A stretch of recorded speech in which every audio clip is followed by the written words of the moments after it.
Hey, how's it going, everybody, and welcome back into the SFS channel. My name is Gavin, and today we're going to be diving into an underdog fantasy football best ball draft here. If you're unfamiliar with the format, half PPR, we're doing 12 teams in today's video. And essentially, the root of best ball is that you don't have to touch your lineup after these drafts occur. It costs money to enter into these draft formats, and then throughout the season, the computer will put forth the best possible player in your lineup on a week-to-week basis. So it's a super great way to look at ADP throughout the season here and get an accurate estimate of how the fantasy community is feeling, because again, you're putting your money on the line when you're entering into these best ball drafts. So there's a little bit at stake here for everyone involved in today's mock draft, and we will be doing a ton of these on the SFS channel this season, so make sure to drop down and click that subscribe button if you have not already. Join the SFS community, turn the bell on so you're never late for a new video or miss one of these mock drafts. Again, I want to post a ton of these all summer long and get a really good look at what the board has in store for us throughout this summer. It's only mid-May right now when this particular episode is coming out, but in an ideal world, we'll see. I would absolutely freaking love to post a mock draft 5 days a week on top of the other content analysis that we've got here on the SFS channel. So again, drop down, click that subscribe button. The draft's kicking off in about 45 seconds here. We just filled up the lobby, which makes my life easier because I was going to have to cut this up if the lobby did not fill up here in the amount of time that took me to do my intro there. But 30 seconds to draft here. Let's see, what position are we? 11. So let's see here. That's an interesting spot in this year's draft. So you're going to get kind of set on that hook or on the bend, the turnaround of the draft board. So it'll all depend on how the first 10 people pick to see who falls to us here. Ideally, I would like to walk away with a running back or two from that first draft position. But again, it's all going to depend on who falls down to that spot. The board right now is pretty crazy. And to be honest, I feel like the top end of the board this season might not even be as favorable as it was last year. We'll see how things go. Again, there's a 30-second timer per pick here, so we got to keep a close eye on who is going off the board. We've got Jonathan Taylor and Christian McCaffrey, arguably the top two running backs in this year's draft, going at the 1.1 and the 1.2 picks there. That's pretty standard, nothing too unexpected. Austin Eckler, interesting choice there. Again, this is a half PPR league, so he goes third overall. I would probably consider him very heavily at the number 3 position, especially in PPR formats. A little bit more risky in half PPR, but I do really like him still. I've got him as my RB4, I believe, for this season at this current moment in time. You can find my rankings. I'm constantly adjusting those, and especially right now after the NFL draft, going through and making sure those things are really put together and in order here after all the landing spots for the rookies have been determined. At sizzlefantasy.com, you can get access to the redraft and dynasty draft guides that I'm putting together for just $4.99 a month. Cancel anytime, super easy. No strings attached type of a thing. And on there, you can check out those rankings I've got. But again, I think Austin Eckler is my RB4 right now.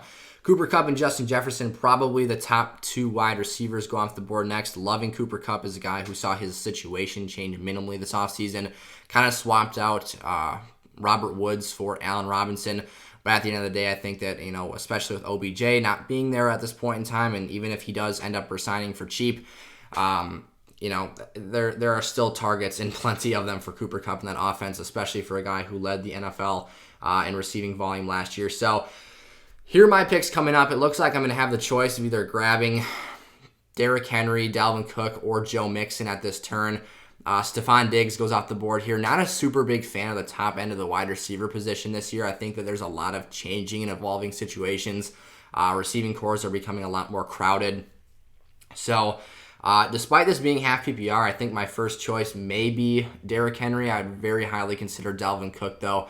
Obviously, is another guy who you have to pencil Cook in, unfortunately, to miss probably 3 or 4 games a season just because that's the norm for him. But as that pick expires there, it looks like I'm going to, Derrick Henry goes off the board. So Devontae Adams, fantastic wide receiver choice, but at the top of the board here, I do want to address that running back position and make sure I'm doing right by that position group. I don't want to get too deep into this draft and then realize I don't have the top-end talent or the depth for those players. So I think Dalvin's going to be the pick for me here at the 111. This does feel like quite the value, although his ADP is only the 10.6, but I feel wrong going in any other direction. We'll see who makes it back to me on the bend here, but a potentially risky but high risk, high reward pick I could make at the 2-2 would be Alvin Kamara. I'm personally not super interested in drafting one of those top 2 tight ends. We'll see if AK even falls to me here at the 2-2. But for sure, let's see who went there. Travis Kelce and Joe Mixon. So Mixon would have obviously been a higher priority to me than selecting Alvin Kamara, because you've got the off the field issues still. And the potential looming over that he could face some sort of a suspension, which would be probably killer in a best ball league if you're looking at having, your best guys out there every week. But I think that the upside of having a pass-catching back out of the backfield in Alvin Kamara is too valuable to pass up here at the 2-2. So that's where we're going to go with that. Essentially, I was trying to make my way here, but the draft moves pretty fast. We've only got 18 rounds today, so 16 to go. Plenty of time to continue breaking down this board and analyzing as many players as we can in today's episode. Again, I want to do this type of thing every single day during the week this summer, so I want to get out a ton of content, join a ton of these best ball leagues with you guys, and be super interactive. Of course, if you have any questions, you can drop those down in the comment section below. I'm happy to get back to you guys as soon as I can down there. Go check out the SFS community Discord server. I'll probably do some private community mocks or drafts, best ball leagues here on Underdog Fantasy. So those links will be in the Discord. Go follow me on Twitter as well. I'll be posting all this stuff on social media platforms, but especially that community Discord server where all of, the announcements and news type stuff related to SFS is coming out. But the strategy I was trying to get across here is that one of the things I'm starting to like doing at the top of boards this season is fading the tight end position early. You've got your Mark Andrews, your Travis Kelce's, your Kyle Pitts as kind of those top guys who are going to go off the board early, closely followed, of course, by George Kittle and Darren Waller. But I see a lot of value in the position later on. If we look down here, I'm talking about guys like a Pat Freiermuth. I mean, Rob Gronkowski has still got a decently high ADP despite not being on a team right now. But David Njoku as a late-round tight end, someone who I think has a lot of talent and could see a large breakout in terms of his overall production with Deshaun Watson at quarterback. There's other guys on the board I like as well. But to me, it doesn't have to be one of those early-round guys. It could be a Dallas Goddard, a Dawson Knox. I just don't see a ton of value. Now, you could get in a situation where if you fade those tight ends early, because the tight end position is evolving. We're seeing a lot more annual production out of that position each year as NFL rosters continue to develop them as weapons for, their offensive scheme. But to me, I don't see a ton of value. Even in drafting a guy like a TJ Hawkinson at the 77th or 78th overall pick, see his ADP down there at 77.7. I just think that there's more value to be had elsewhere on the board. So to me, that's not necessarily the most attractive position to go after early. Now, I do like, I don't know how much of this you guys can see. I might have to adjust where I'm at on the screen in future videos if I'm blocking too much of my board or my roster that I've constructed here. But I do really like walking into the season with Alvin Kamara and Dalvin Cook. I think having that running back position addressed will be huge, and there will be plenty of receivers that I like in the middling rounds of this draft. We're still 11 picks away, so it's probably unlikely that I get one of those running backs that I like here as a third or a fourth round pick. We're talking Leonard Fournette. He's definitely going to be gone. James Conner, someone else I'd be highly interested in. But to me, the other reason I didn't want to go wide receiver early is because I was talking about I think that the wide receiver pool has some question marks and can be a bit suspect at times. When you've got Tyreek Hill, obviously you know the type of talent and player you'd be getting, but going from Patrick Mahomes to Tua, I think is going to be a big reality check for Tyreek to see if he can continue to produce at that top 3 perennial, season-by-season wide receiver numbers. A.J. Brown for me, having Jalen Hurts as someone who I think could finish really close to the QB1 this year, but not because of his passing. That's a big question mark for me. I know they train together all the time. Their chemistry is supposed to be off the charts.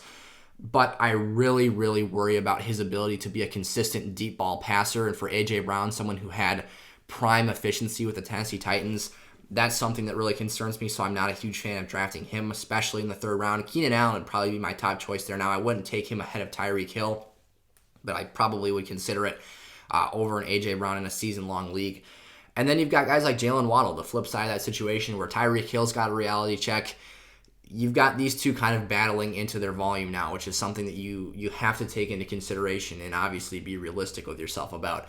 I just see a lot more flaws at this wide receiver position than I even saw walking into last year. I mean, DJ Moore, his quarterback play, garbage every single year of his career. Dang good player in terms of football talent and his ability to play make, go up and win contested balls. But he just hasn't had the right guy at the quarterback position. You talk about DK Metcalf going from Russell Wilson to Drew Lock. There are so many things not to like about receivers this year that it's quite a bit troubling to me. So we are 4 picks away here. I'm going to start trying to assess who I want to draft. If Kyle Pitts falls to me, oops, I just bumped the mic there. Hopefully you guys didn't get some feedback from that. If Kyle Pitts is still there and the board doesn't take him, and you know what, that's not even a problem for me because he is now off the board. This is where things get ugly for me. I would hate to draft Zeke here. David Montgomery wouldn't be someone I'd be super excited about taking either.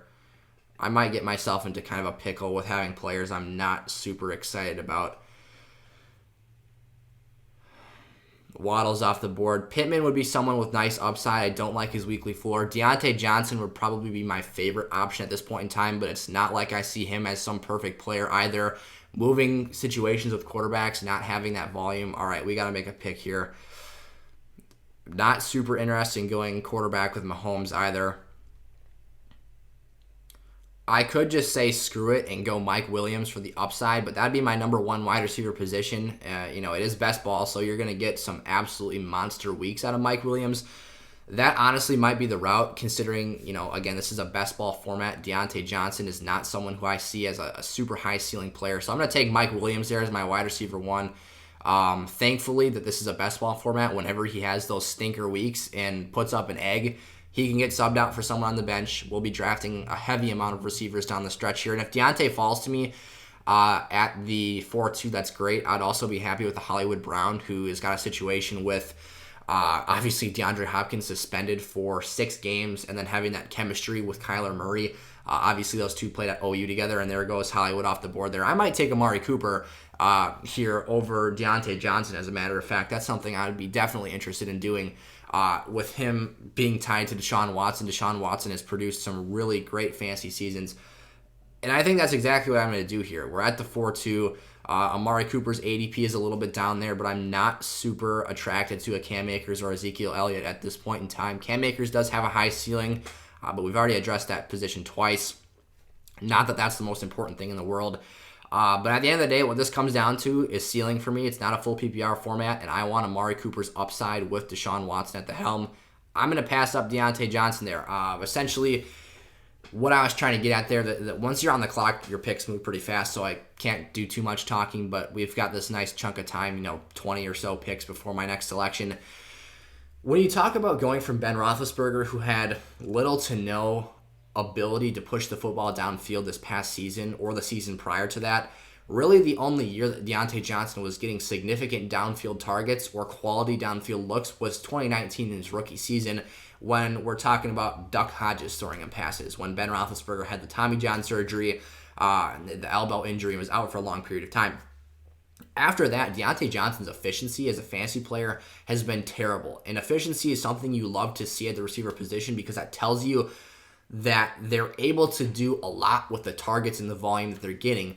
However, I think that Deante Johnson is talented enough to do efficient things with the football, but the quarterback situation was not set up to give him that opportunity for the last couple of seasons. So it'll be really interesting to see that transition period to having a bridge quarterback in Mitchell Trubisky and now bringing in a first-round rookie draft pick in Kenny Pickett. I'm really interested to see who the week 1 starter is. I would almost hope that they just go straight to Kenny Pickett because kind of the psychological mentality here is that once you put your rookie quarterback into the fold, once you, put him out there and let him try and run things on his own, you really can't go back. It's really damaging to a rookie quarterback psyche to put him out there and then turn around and bench him later on. So I think once the Steelers go Kenny Pickett, it's solidified until they decide that he either is or is not the guy. That's who they're going to go forward with in Pittsburgh as their number 1 quarterback option. However, my expectation is even if it's for 2 games, 3 games, heck, if it even gets to 4 games, if Mitch Trubisky is thrown out there as a starting quarterback for the Steelers, that then muddies up the situation for Deante Johnson because in an ideal world, you don't want your team to switch quarterbacks in the middle of the year. That messes up with chemistry. That changes the dynamic of how different players are targeted and obviously the distribution of those targets. It's a very impactful thing to take a player and switch quarterbacks in the middle of the year, especially if you haven't even gotten into a rhythm of the season. In the first quarter of the year, you're switching from Trubisky to Pickett. So that's where things get really muddy at for Deante Johnson with me. I think he's a fantastic player. He was a great volume receiver, catching underneath routes, slants, smoke screens, all that stuff from Big Ben Roethlisberger. But now you've got a changing quarterback, and with that comes a large change structurally to the offense. Kenny Pickett does not have the biggest arm in the world. Neither does Mitchell Trubisky. But those guys are still more capable of pushing the ball downfield than Ben was the last 2 years. So it'll be interesting to see how the offense changes for that team moving forward. Now, we are 10 picks away. I would be shell-shocked to see a Jerry Jeudy, a Juju Smith-Schuster, an A-Rob, Gabe Davis, Mike Thomas. These are all receivers who are, we talked about the receivers earlier on not being super attractive to me because I think that honestly their upside is not, they have the upside, it's there, but their situations aren't so much better than the rest of the players at the crop, like the running back group is early on. Alvin Kamara and Dalvin Cook could arguably both finish as top 5 running backs if they play enough games this year and continue to produce at the level that they have when they're on the field, that they have throughout their careers. Obviously, injuries will play a huge role here, and we got to keep addressing that running back spot throughout the draft. Travis Etienne would be someone that I absolutely love to snatch up in this type of a best ball format as well. But there's so many receivers that you can see the upside. You can have the use case for why those players could finish at a high level at their position. I mean, Michael Thomas was a record-breaking receiver, yes, with Drew Brees, and not Jameis Winston. Now there's arguably more competition for targets, bringing in Jarvis Landry and Chris Olave, but still, we know what he represented when he was on the field. It's been 2 solid years, though, since we've seen him do anything noteworthy in fantasy, so you have to take that with a grain of salt. But then Juju, a guy who's had, a ridiculous rookie season, albeit playing alongside Antonio Brown and with a much closer to his prime Ben Roethlisberger, as we were just talking about kind of his fading years here in the last few minutes of the video. But Juju with Patrick Mahomes has an opportunity in 2022 to be his top receiver, and he has talent. We know what he can be. He's a really quality possession receiver, and he may have lost some explosiveness and ability to athletically separate himself from the pack, but he is still a savvy receiver. And as much as it annoys the hell out of me when he does his TikToks and all that stuff, it sounds like he's not going to be bringing that to Kansas City, so hopefully that won't be too much of a distraction. 4 picks away here. Again, names I'm looking at, Juju, A-Rob. He's probably not going to be there, though. I just love the opportunity to have that talent of a route runner on the field with Matthew Stafford, getting opportunities against second-tier coverage with everyone looking at Cooper Kupp. I mean, for a fact they're not going to be zoning in and dialing in on Allen Robinson. They're all going to be looking at Cooper Kupp, which is going to create some ridiculous mismatches. Think about the quality of player now. Odell was talented last year, very capable of putting up numbers. But in the fantasy community, we've loved A-Rob as a member of the Bears. His route running is fantastic. As a player, highly underrated. Now imagine him going up against second-tier coverage, the one-on-one looks that OBJ was getting last season, and how he's going to be able to thrive in that role. Something I absolutely love to see. 2 picks here. This will be really telling. So it looks like we're going to get one of those 3 players. I would, again, absolutely love to take Etienne here. I think it's a mistake. I hate that draft pick of Antonio Gibson. It was good value in terms of ADP, but that situation to me is just brutal. And Etienne was my top choice, and he is now off the board, which is that stings. I'll be honest. We've got a selection up here in a few picks. I wouldn't mind reaching a little bit to snatch up either an A.J. Dillon, Cornell Patterson still there. I got to make my pick here, though. I'm going to go Juju here with this selection. I think, again, there's a lot of upside here. I am a huge Gabe Davis fan. I think he's going to thrive in that number 2 role for Josh Allen and the Bills this year. But I think that we might be going a little bit too far here. The intrigue for me was when we were looking at Gabe Davis as someone who was a bit more of a 8th round pick in the earlier parts of the offseason, and now that we're kind of getting into like the 6th round here, just finishing up the 5th round, that's a little too high for me. I'm bullish on his talent. I love his size and ability, but especially here in a best ball league, when you see his ADP being pushed up that ridiculously high, That's something I want to fade a little bit. I've got a really interesting situation here where I could either go with Jalen Hurts or Kyler Murray at the quarterback position. That would be something I would love to address here. Could go Elijah Mitchell at running back, but I see some risk there. I could wait a little bit as well, try and pick up one of those, even a Matt Stafford would be down there. That'd be something nice to have. I got to make a pick here really quick. I'm going to get auto-picked. Uh-oh. Gabe Davis. We're just talking about how we don't like him. That's fine. Yeah. Unintentional error there on my part. 30 seconds on the clock. Talking too long. It'll probably happen once a video, for being completely honest. That's fine, though.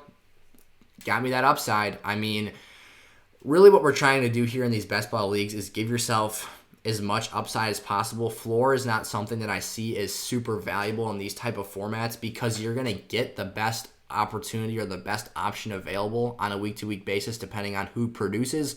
So we're starting 3 receivers in a flex. If you can tell me half of my receivers hit, and Gabe Davis has a massive ceiling, we saw that in the AFC divisional round against the Chiefs last year, he can give me some whopping numbers. Again, I don't think the value was there at that pick. Totally fine by me. Really what I was doing was going back and forth between Jalen Hurts and Kyler Murray in terms of, and I need to make sure that autopilot is not on good. I was deciding between Jalen Hurts and Kyler Murray because I think both of them have QB1 overall upside. I love Jalen Hurts. Is probably my favorite draft pick at the position this year. If you can get him at a good value, because I think that between that rushing ability, having 2 legit receivers now, and Dallas Goddard, and the red zone rushing potential he has, not in terms of just his yardage, but actually scoring touchdowns with his legs, is huge. So I was going back and forth between those two. I was leaning towards snatching up Hurts, but it would have been really hard pressed for me to pass on Kyler Murray. But at the end of the day, we're stuck here with Gabe Davis. So that's fine, though. Plenty of quarterbacks. Russell Wilson I'd still be really interested in. 14 picks away, though. Not sure if he'll make it there. Deshaun Watson has a ton of upside, but the suspension issue is really keeping his ADP pushed down a little bit.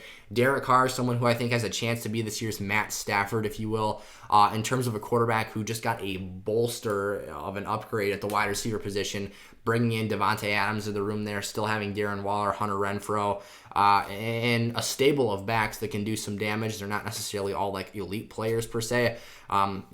Jacobs, Zamir White, Kenyon Drake, but they've got a nice skill set arsenal back there, so something to keep your eye on. But I think that could potentially turn out as an advantageous situation for him, and he could see, not necessarily because his skill set is beneficial to fantasy. Obviously, you're getting more points per game with those elite level fantasy rushing quarterbacks, but his touchdown volume will go up. Derek Carr will probably, I would expect him to set a career high in passing touchdowns this season, and his yardage should go up as well. Just the overall offensive production for that Raiders football team, it should be one of the highest marks it's ever been at. And I'm actually shocked to see Tom Brady come off the board here before Russell Wilson.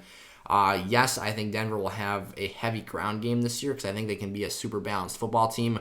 But Russ can take off and run it himself. He's got phenomenal weapons with Jerry Jeudy. We'll see what happens with his off-the-field stuff right now, though. Cortland Sutton, though. KJ Hamler, Tim Patrick, super underrated player as a deep threat and just a savvy player. And then Alberto and Javonte and Melvin Gordon out of the backfield who can catch passes in addition to, obviously, the run game work. So we'll see. 6 picks away. I should probably start entertaining who, my next pick would be, just in the sense of not wanting to get auto-picked again and screwed over here. Christian Watson, someone who's really interesting, not for this next pick, but potentially in the next selection here. I don't expect Russ to be there in 5 picks. It could happen, but I don't think it's the most likely outcome. Dak would be someone I'd be okay having at quarterback. It's not that I'm going to pigeonhole myself into having to draft one of these positions. Just trying to assess, what upside I like best here. Again, it kind of sucks that Gabe Davis is who we ended up with last time, but we'll be fine. If we're looking at running backs, Miles Sanders has a heck of a lot of upside, but his floor is pretty dang low and unreliable. I'm pretty much stuck with him in a dynasty league right now, and it's impossible to sell him. So I'm at the point where I'm just content with holding because of that upside, and I'm not going to sell him for a bag of Cheetos. Dawson Knox goes off the board. We're starting to get into that position where the running back room, the tight end room is worth the picks. He actually goes before TJ Hawkinson, which is very interesting to me. I think I'm going to go with Russ here. Despite it not being a total slam dunk, and I don't think that Russell Wilson's someone who does have QB1 upside this year, just because we're at a stage in his career where he's more so a passer and a playmaker outside the pocket than he is a legitimate rushing producer. Now, he totally can do it. He still has the athleticism. He takes care of himself, and he'll put himself in situations to make that happen.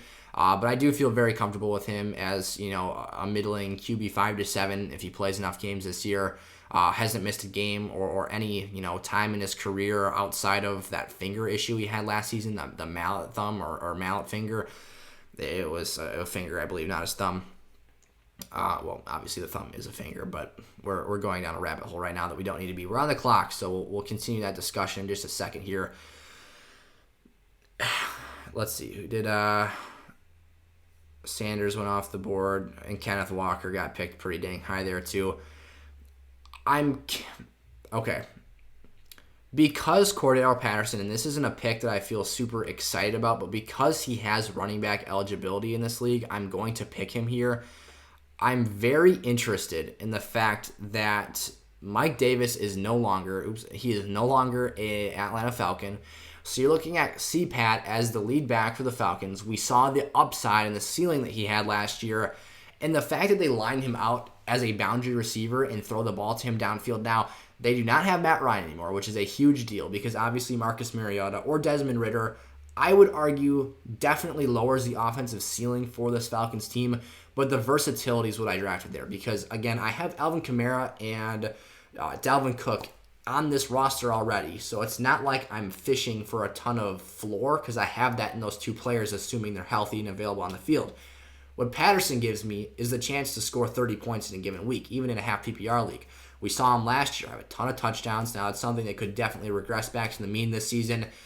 But again, best ball is a little bit of a different thought process than your traditional, ESPN redraft season-long league because you do need some of those floor players to kind of hold down the fort and be anchor pieces for your roster. But while I'm just drafting for upside and, the thought and the strategy at play here is you're just hoping that you have enough guys that hit on a given week on your roster to give you viable production. So even if CPAT, factors into that flex position, between the arsenal of receivers I feel very comfortable with where I'm at with the running back and receiver rooms right now.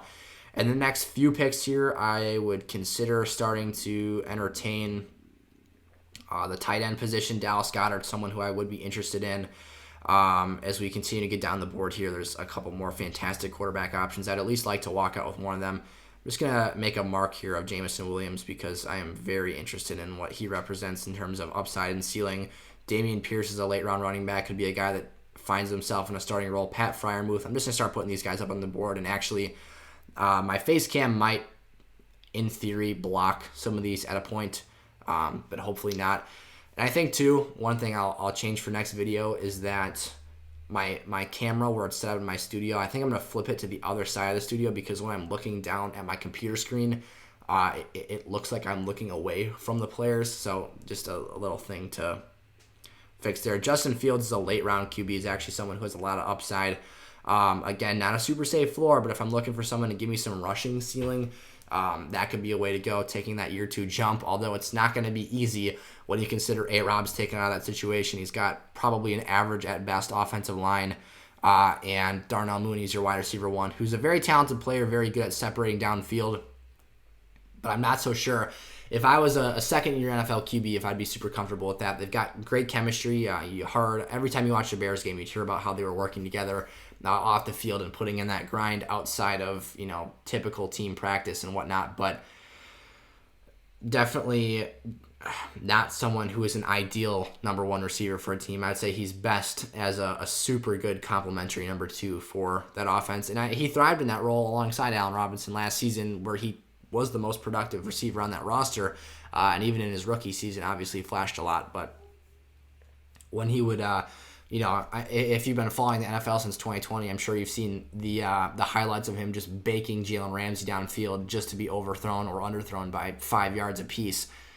Frustrating stuff if you're Darnell Mooney, but let's see here. We're still 6 picks away, so there's going to be a handful of guys on the board that are intriguing that are not going to be there. So when I consider the situation with overall upside, it's super interesting to see Devin Singletary and James Cook's ADP separated by 1.1 overall selections, because the thought is that a second-round pick in James Cook is a major threat to what Devin Singletary represents as a fantasy asset.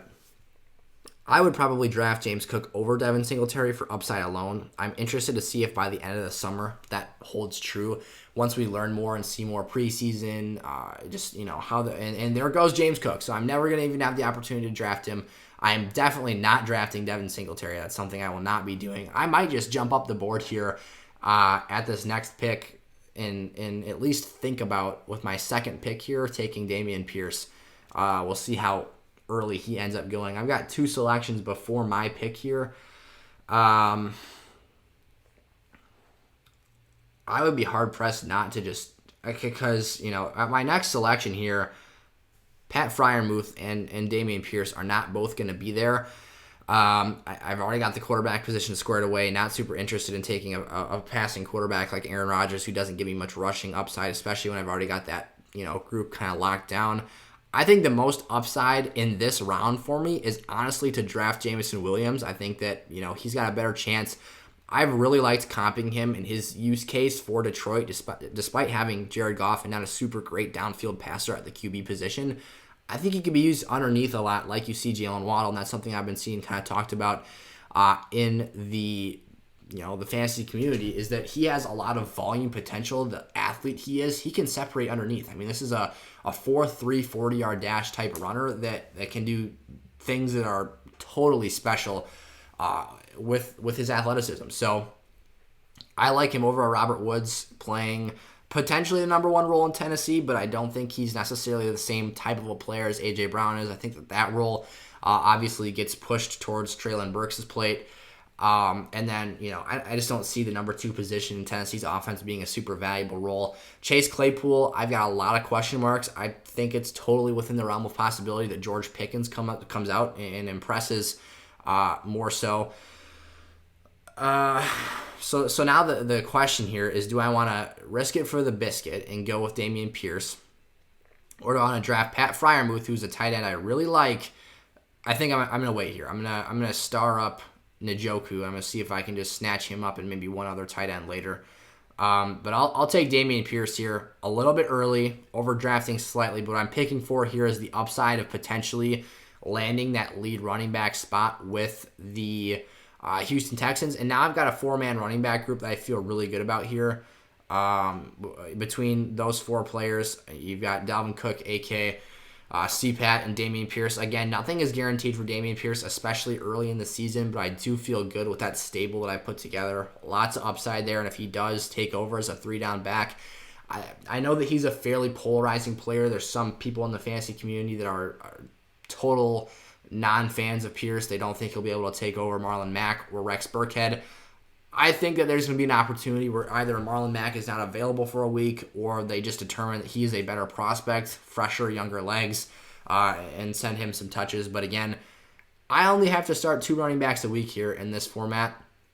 If all the rest of my players and their upside comes at that flex spot and those 3 receiver positions from this group, I'm totally okay with that, because I think I've held down the fort enough with the running backs I selected today.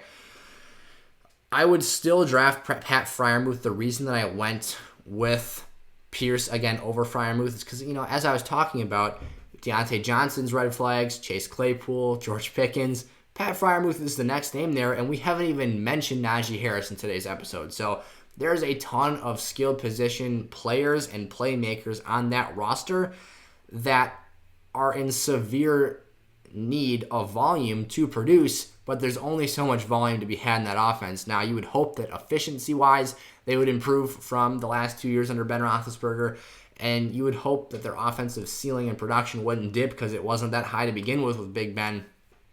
But there's only so much touches an offense has to give. So, at the end of the day, I think the running back position is more valuable at this point, and it is based off of positional scarcity. So that's the direction we end up going. Not a big fan of any of the guys on the board here, so very glad I don't have a draft pick right now. I'm not super concerned about drafting a handcuff in Alex Madison for a Dalvin Cook. It would be something to consider because obviously if you're without Cook, that's a huge issue. But I would be more in favor of drafting a running back with a set-in-stone usage in his offense. For example, a J.D. McKissic, who you know is going to catch passes every week. He has a third-down running back role and skill set. You know he's getting touches. Alex Madison is essentially useless to my best ball team if Dalvin Cook is healthy and on the field. Unless something happened to Dalvin Cook, it's a wasted roster spot.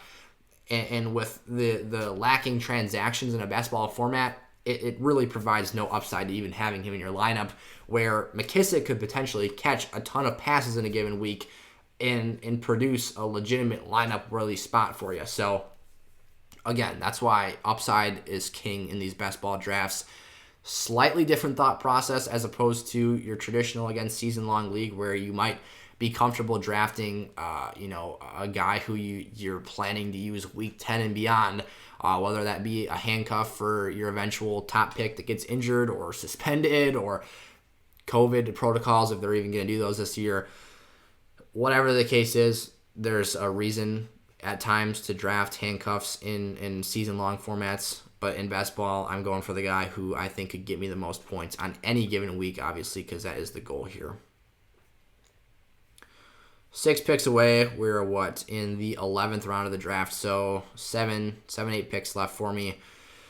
18 rounds total today. Again, this is a half PPR best ball league, so I'm feeling pretty good with the draft we put together. Obviously, we will get better at these and hopefully just be crushing these boards by the end of the summer with the volume of these videos and content I want to produce. So if you're enjoying today's episode, this is the type of thing we'll be doing here, hopefully on a daily basis within the next couple of weeks starting here. Really by June, I will definitely be putting out a video like this every single day. But this is just kind of the summer kickoff for our draft season. We're going to be doing so many of these, though, just casually talking through football, talking through situations and breaking down the draft board every day here.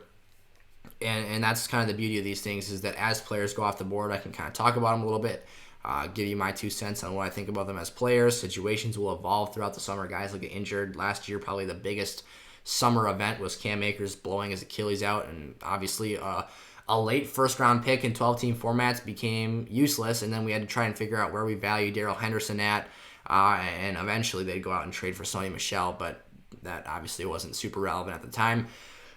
A lot of stuff is in store here for the summer. I'm really excited. Really glad I passed up on Pat Freiermuth as well. I mean, the guys who are going off the board right now, Zach Ertz, Devontae Parker, Michael Carter, who I think is going to get stuck in a pass-catching role for that Jets offense, Kenny Golladay, can't trust Daniel Jones. Tyler Boyd's kind of the third option there as a pass catcher in Cincinnati. And Kadarius Toney, who, the Giants literally want to trade him. I had little to no interest in any of those picks that just went off the board. So I might just feel fine to sit pretty here and draft Pat Freiermuth, snatch up Njoku as my second tight end later on. And I think that's exactly what I'm going to do here. And I might turn around and draft Justin Fields as my second quarterback here in the next spot. I do like Jacoby Myers as a safe floor option in full PPR formats. But again, as I've said probably 25 times in this video, floor is not necessarily something I'm super interested in.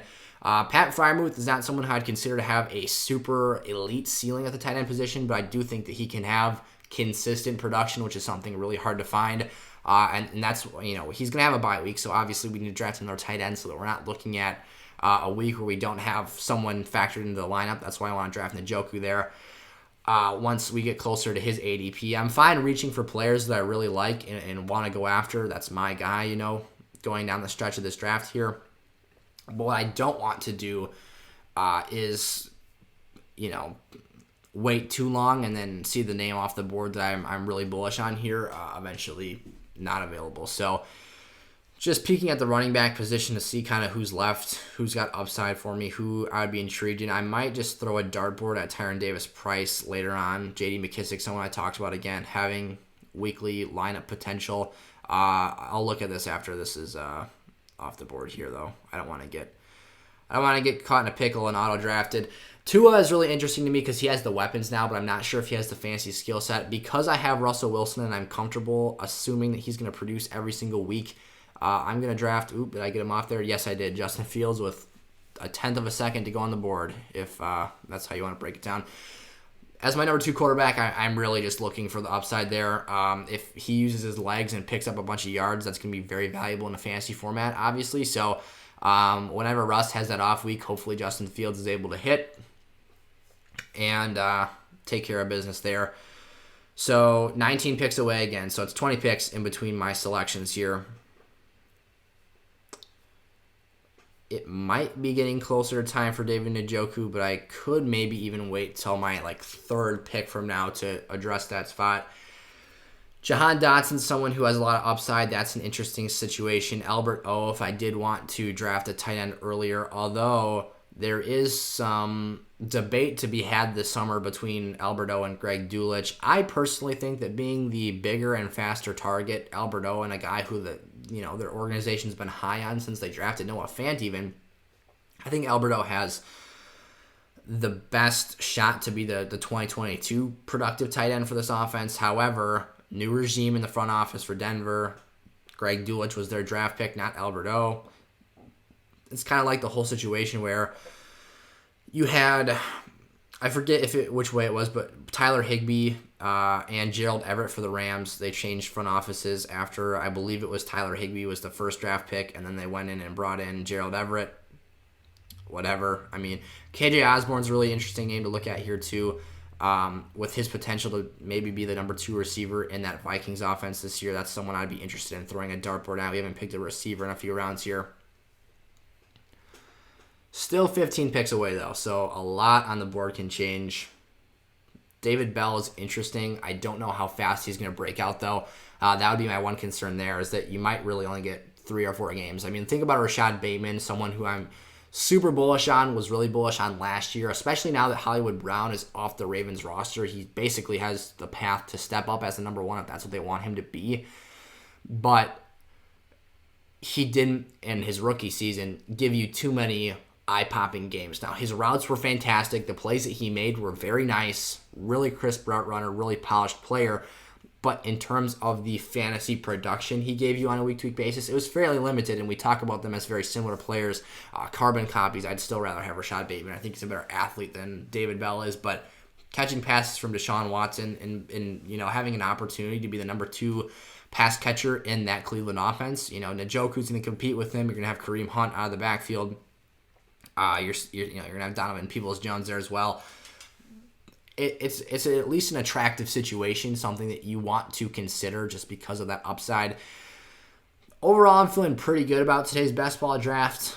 Again, we've still got 6 or so draft picks to go here. Let's see. So far, we've picked 12 players, so 6 rounds to go. I don't feel like we totally just dominated today's draft. I think it went well, though. I'm excited to do the next one here and again, just keep cranking these out the whole summer. As situations continue to evolve again, the way the board's constructed will change. The way we feel about players will change. But it's fun to look at this stuff right now. It's fun to, come forth to the board with the strategy. We tried to implement kind of that fade the tight end role a little bit here today. And let those top 5 tight ends or so go off the board. Even Dallas Goddard, we didn't really entertain ourselves with too much. Because in that 6th or 7th round is where I'm starting to entertain some of those. And not that I'm necessarily going to pick a quarterback there every time. But when your Jalen Hurts and your Kyler Murray come up to the board, I'm very interested and I'm watching those names. I'm interested in picking them depending on who else is on the board at those spots. So today we were at the back end of the draft board. We'll see where we end up next time. That'll be something that's interesting as well, since on Sleeper I can go and pick where I want to start the draft from. Usually if I'm making a video for YouTube, I'll just spin a wheel and randomly select my draft position, but obviously it does it for you here in these type of videos. Gus Edwards is someone who's really interesting as well, having that committee style offense there in the backfield for Baltimore. I would at least be interested in entertaining him as an option. Tyron Davis-Price, someone with one of our last picks I could entertain as well. Just an upside player if something happens to Elijah Mitchell and they decide that they don't hate Tyron Davis-Price like they did Trey Sermon last year. you know that Kyle Shanahan running backs have a chance to go ballistic any given week. If this isn't your first season playing fantasy football, never trust the 49ers running back, but in best ball, I would trust the 49ers running back. Jarvis, a new Saint here. I think it's really interesting with him and Michael Thomas both being possession receivers, seeing what those two guys can do together. I think that Jarvis might be kind of the last option in terms of fantasy, though, because Michael Thomas is a superior player if he can get back to even 80% of what he was in that record-breaking season. Different quarterback situation. Obviously, he is an old player for, I think he's like 29 or 30 years old this season. But in terms of the injuries he's racked up through his career, I mean, when you're touching the ball that many times, it's going to happen. But I think that Chris Olave's upside and ceiling to stretch the field vertically with Jameis Winston being the big arm quarterback that he is, I think that might put a slight hamper on what Jarvis is able to do, but still an intriguing role there. Not super excited about any of the ADP's best players here. This is why we typically don't tend to listen to that too much. Will Fuller is still a free agent, so something interesting to see there. My next two picks here legitimately might be KJ Osborne and David Njoku. Van Jefferson, not someone that really gets me super excited. Albert O, again, has that Greg Dulcich situation, and I personally am more bullish on Njoku than I am on Albert O to begin with. Corey Davis, probably the wide receiver 3 in New York. I'll take, Kirk Cousins as a more reliable player. I think that's exactly what I'm going to do here. I'm going to go KJ Osborne with this pick. Again, I think he can break out. Adam Thielen's been missing more and more games by the season. And Osborne showed me some nice things on tape last year. He's a really underrated player. I think he could bring a lot to the table for Minnesota and thrive alongside Justin Jefferson. Again, high ceiling player. You like what you see there in that role. I'll take that. And then I'm assuming here with this next pick, I'll have the opportunity to take David Njoku as my second tight end. I would love in an eventual league this year to snatch up Alec Pierce and see what he can do in that offense with Matt Ryan. There's a sneaky situation where he plays kind of a Cooper Kupp level big slot role. He is not the route runner that Cooper Kupp is. He is not that shifty. I see him on tape in Cincinnati as a boundary receiver. And in that sense, I kind of comped him as high-end upside to me. And there goes Alec Pierce right off the board. His high-end comp to me would be a Jordy Nelson if he's playing the boundary, because he's a vertical player, wins a lot of contested balls, fantastic on back shoulder fade routes. But if he can develop those slot routes and get that route tree put together, there's a lot to like with Alec Pierce there in Indianapolis. And he has the perfect pocket passer to make that type of stuff happen, because he's going to be able to play within the structure of that offense and kind of be meticulous with the way that he distributes the football. Sammy Watkins is really interesting down here. We're in the 14th round now. Someone who I would definitely, we're going to be doing a ton of mock drafts this year, so I'm going to shake the board up and, pick different players every time. Obviously, I'll have guys that I'm very bullish on, and if they're there, they're too good to pass up. Sammy has tragic injury history in terms of just widely being unavailable in leagues. But when you look at Sammy Watkins being, at least early in the season, a player who could be the top pass catcher for Aaron Rodgers, that's an intriguing and attractive role to me. And even though, with Kansas City and Baltimore recently, he's been missing games, not necessarily a consistent player. Even going back to his days in Buffalo, he had a super high ceiling but a really low floor. He's like the king of coming out week one and just balling out. If I end up drafting Sammy Watkins here, there's a chance he ends up in my starting lineup for week one just because the dude dominates and crushes in week one because he's healthy and he's ready to go and the defense isn't ready for him. They're disrespecting him or whatever you want to say. But then he just totally falls off the face of the earth by the end of the season. But there's a chance that Green Bay really needs his production. So we'll see how that situation unfolds this year. Something very interesting there.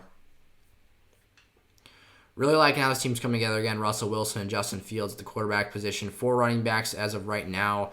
I would like to address that spot one more time. Dalvin Cook, AK, C-Pat, Damian Pierce. Wide receivers went all for upside. I'd argue that probably my safest option is Amari Cooper for the Cleveland Browns if D-Watt doesn't get suspended. Love having Juju catching passes from Patrick Mahomes there as well. And then Mike Williams, to me, is going to be a really boom or bust play. That's what he was last season. He was actually our first wide receiver picked off the board.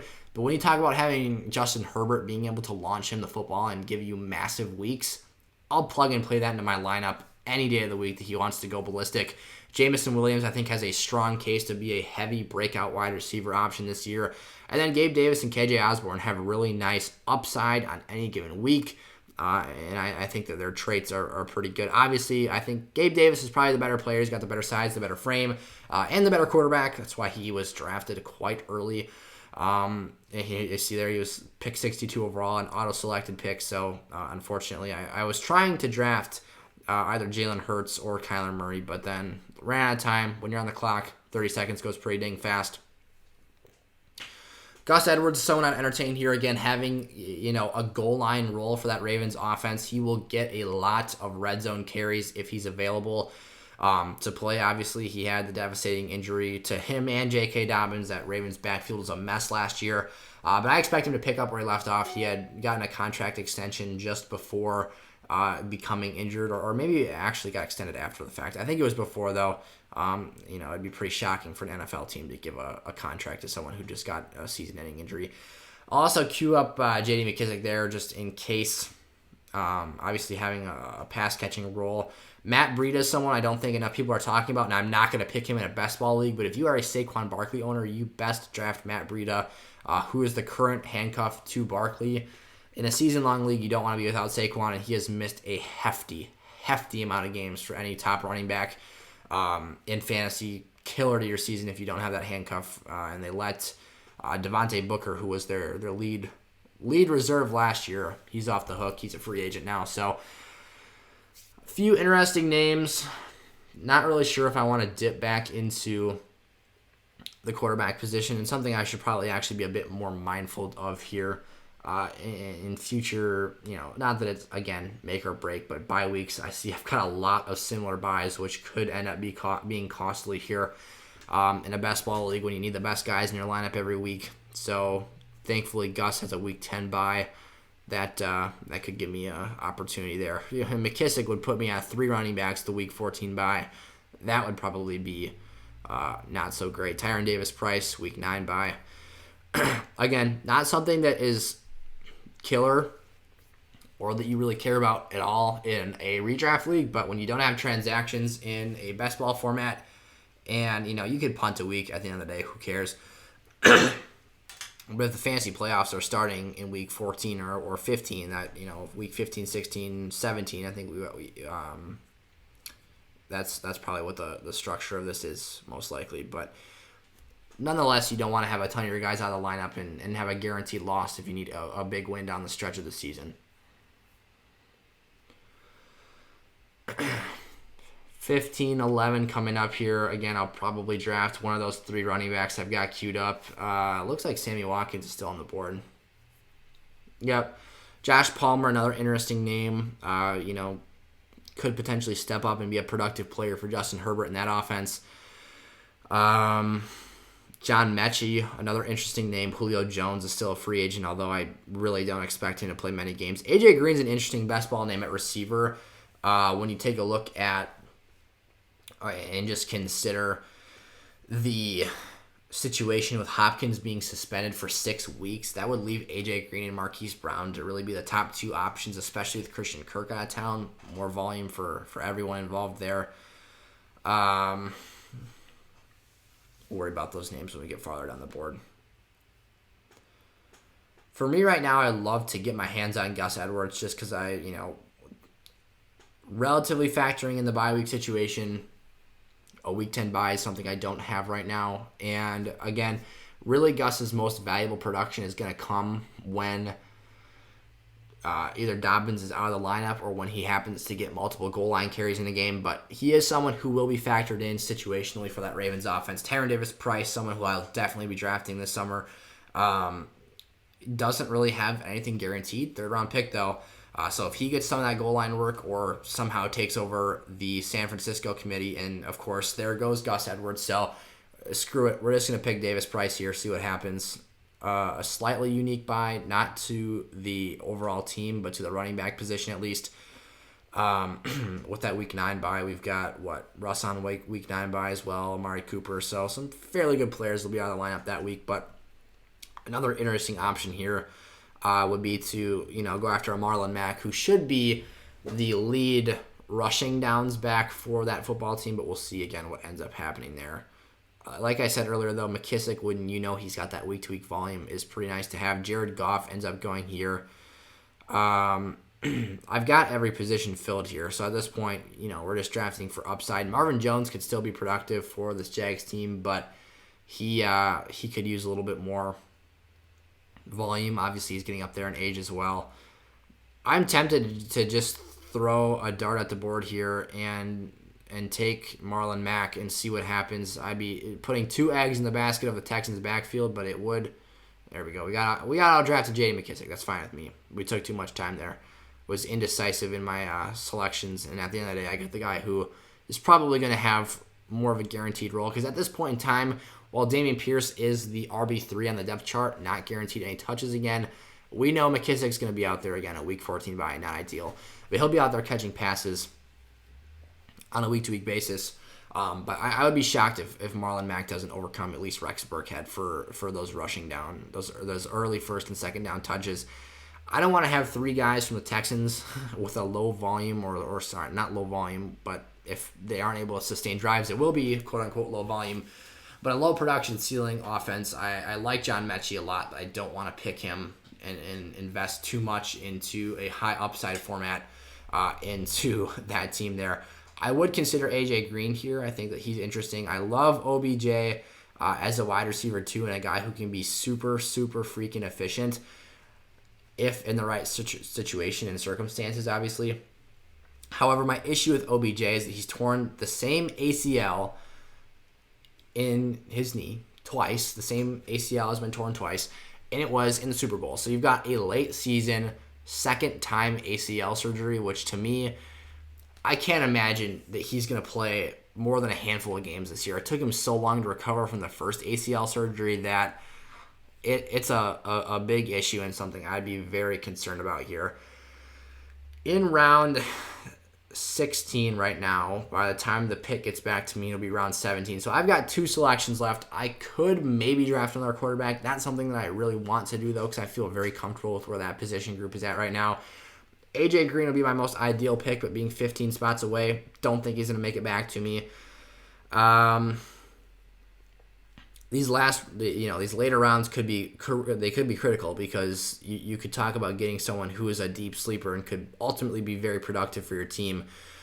Just trying to sort through some of these guys, just check out who's available, because again, you're having a lot of the actual deserving players of being drafted go in these best ball leagues. You've got money on the line, and obviously a higher quality of competition than you would if you just queue into a free mock draft here. I think that's one of the things that Underdog does so good at, is they're pretty much the kings of redraft ADP here, which is something that's obviously very important. Again, if you're enjoying today's video, make sure to drop down, leave today's episode with a like, and subscribe if you're new around here. All of you guys are appreciated, and I love each and every single one of you guys. Appreciate your time sticking with the channel here. And again, if you have questions about your draft, your dynasty league, whatever the case might be, leave those down in the comment section below, or join the community Discord server. That invite link is in the description of today's episode. Ask your questions away in there. They'll get answered. We'll probably set up a couple of leagues in that that Discord as well, maybe some best ball leagues as well. And those would probably be featured on the channel here. And then if you need help with your fantasy leagues this year, I'm currently still working on both the redraft and dynasty guides, pumping through, getting more rookie profiles out there. I've got like my top 40 guys, their profiles completed. The rankings are updated right now. But working on getting all those profiles done. I'll be doing dynasty profiles for every player or every relevant player in the NFL this season. And then obviously must-draft players, sleepers, busts, all that great stuff will be coming later this summer to the redraft guide, which is a work in progress right now, as the dynasty guide is. But as soon as stuff is updated, as soon as stuff goes live on the website, you guys get access to all that. So that's a great perk of being an SFS Gold member. And then Gold members also get access to my DMs on Discord, so you can privately message me instead of just, popping your question into the server. Most likely, I will try to get back to every single person that asks a question in Discord, but the more active that community gets, and last season it was quite active during the actual, fantasy season, I can't get to everybody, so obviously the Gold members come first. They're prioritized. Their name gets highlighted in gold and whatnot. to give you some extra distinguishment from other players or from other members in the Discord. And again, you get all of your questions guaranteed asked and answered within my goal is to answer everybody's questions within a day's time frame. Obviously in the summer that turnaround's a little bit quicker. I've got more time on my hands and obviously not nearly as busy trying to pump out videos about must-start players and all that great stuff every week. But again, sleepers, busts, must-draft players, all that great stuff. Rankings for position, big board rankings, cheat sheet will be on there by the end of the summer. Something we developed for last year's draft guide. Lots of great stuff. Again, under $5 a month. Cancel anytime. Again, last two picks here. Getting into the 18th round, and then the draft will be wrapped up, and this video will be heading your way shortly after I get this up. This draft, the day we're doing the draft, this video is going up. So that's another thing I want to do is get you guys fresh content every single day, and not necessarily even day-old content at times can in the fantasy space can become irrelevant in a sense, because if news happens and your video does not pertain to that news, then you just lost out on a lot there. So Taysom Hill, that's interesting, goes at the 17-8. He definitely could see himself factored into that Saints offense. I would love it if AJ Green lands in my lap here at the 17-11. I just don't see that happening, unfortunately. I would maybe throw another board or dart at the board with Zamir White with this pick if he happens to be gone. And then I've got one more quick pick after that I have to make up my mind. But if he gets auto-drafted here, AJ Green's probably going to be gone. Yep. Rest in peace to my dreams of having AJ Green on the fantasy team. Laviska Shenault's someone who still hasn't broken out either that is really interesting. They were entertaining a trade for him. I'm not a huge Laviska guy, but you can definitely see the situation where he becomes productive. Christian Kirk, though, you kind of swap out DJ Chark, now a Detroit Lion, for having Christian Kirk on the roster. A couple of quarterbacks, I could just toss again another dart throw at the quarterback position. Really not too many tight ends that are overly attractive at this point on the draft board. Guys I love for dynasty, but not for a best ball league. Receivers looking pretty weak right now. I think Zamir White's the pick. I might end up just taking another quarterback here, but let's get Zamir White before I get auto picked. There we go. Had him queued up, so we got picked Zamir White despite yet again running it to the literal buzzer. And just like that, I'm again up here for my final selection of the draft. Just pop over to receiver and scroll down here to see if ADP's missing on someone. Love Khalil Shakir in Dynasty. A little nugget there if you're watching from a Dynasty perspective, which obviously this draft is not a Dynasty draft. But all right, we're on the clock here. Not too many names, again, that get me super excited. Sterling Shepard is really interesting. I probably think that might be where I go with this final pick here. Really productive when he's on the field. He's got freaking chronic hamstring issues, though, so he's frequently unavailable, but adds more fuel to the fire at that wideout position. They did draft Wandale. They got Kadarius Toney in last year's draft.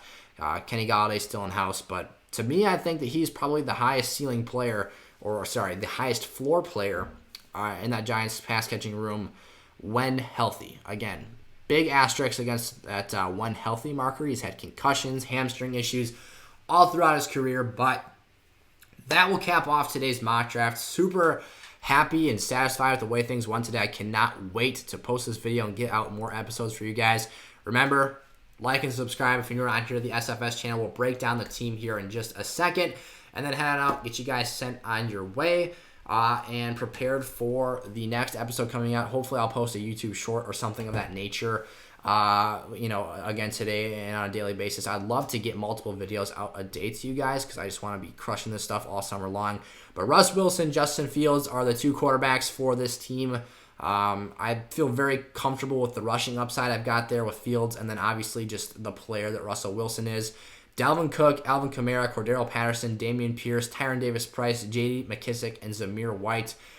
Lots of rookie upside, handcuff potential. We'll see late in the season if those guys can hit for me. That would be great. But I really like those top three backs that I addressed the position group with. I think it gives me a lot of ceiling and a lot of floor at the same time. The wide receiver group today was all about the upside. Mike Williams, obviously boom or bust, but that ceiling is so desirable in a best ball league. Amari Cooper, someone who hasn't been the most consistent player throughout his career, but Deshaun Watson's top receiver, has finished in elite level status numerous times throughout his career. And Amari Cooper is that level of player. He's just someone who needs a chance to be a number one again. You look back to when he was the top guy when Dallas traded for him initially before drafting CeeDee Lamb. He was that dude for the duration of that season after he was acquired by the Cowboys. I think he can do the same with Deshaun, who can obviously push the ball downfield and be a very savvy quarterback. Juju looking for a career resurgence here, and we're 59th overall pick. Gabe Davis at the 62nd pick.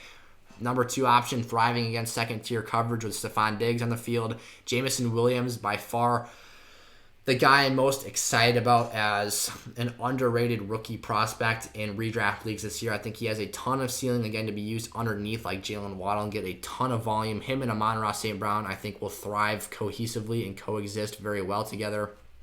And then KJ Osborne, Sterling Shepard, just throwing more darts at the board here, trying to find those players who are going to be productive assets for us and potentially fill in a time of need. And then we just got booted out here out of the draft, but here we go. What essentially is, here's the bye week exposure. That's a nice thing to look at there. 4+ guys on bye in weeks 9 and 14, and then outside of that, we pretty much stacked everything else up. But the tight end position, Pat Freiermuth, David Njoku, both have week 9 byes, so that's actually a big L by me there doing that. So week 9 is going to be a rough week for the team here, but that's all right. It's in the middle of the season, and if we win enough of our games up until that point, we should be fine. But again, this mock draft wasn't going to be perfect, or this best ball draft wasn't going to be perfect. We're going to get freaking better at this thing every time we do it this offseason, and I can't wait to keep giving these videos out to you guys and just talking fantasy football. So thank you guys so much for watching. As always, feel free to ask your questions down in the comment section below. Love being interactive with you all. I would love to do some of these drafts with the community this offseason. So again, my Twitter @SizzleFantasy is the way to find that, or the community Discord server. Both invite links or whatever you're going to call them are in the description of today's episode. And if you're new around here, again, please subscribe. It would help me out a ton. Very appreciated. And I will see you guys next time. Peace out.